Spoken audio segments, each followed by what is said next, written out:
ब्रेस रुक जाते। भीतरीच भरे रहे थे, तोला देखत ही दुनिया भूल जाते। घाम घाम रही जहेगा तू मुस्कान धर से सुबह ले संजा।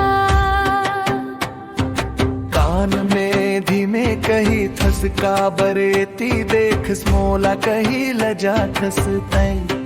चूल्हा धुआं पीतल के थारी मन हगी नए पर कीमती तू हसरी। सबले अलग लागे जेल बेरा मोर नावले डारस तू बारी। तोर मया मातरी डुब डुब हो गे निकले चनाई। तोर मया मातरी दुनिया पन लागे जब रहस तई संग में। तोर मया मातरी दिल के धड़कन गिन गिन गावे बैजनाब। तोर मया मातरी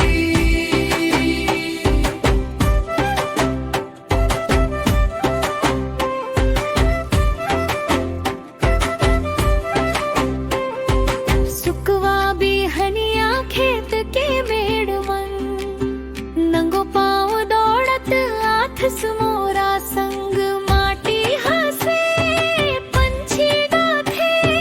तू कहित से छोड़ न देर मोर हाथ कसी धर।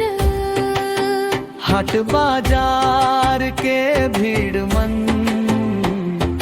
कान में फुस फुस कर थस तू बा।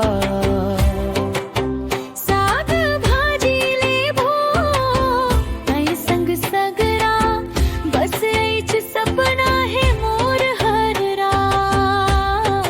चूल्हा धुआं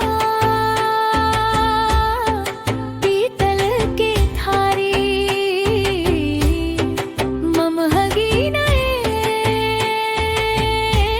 पर कीमती तू हसरी।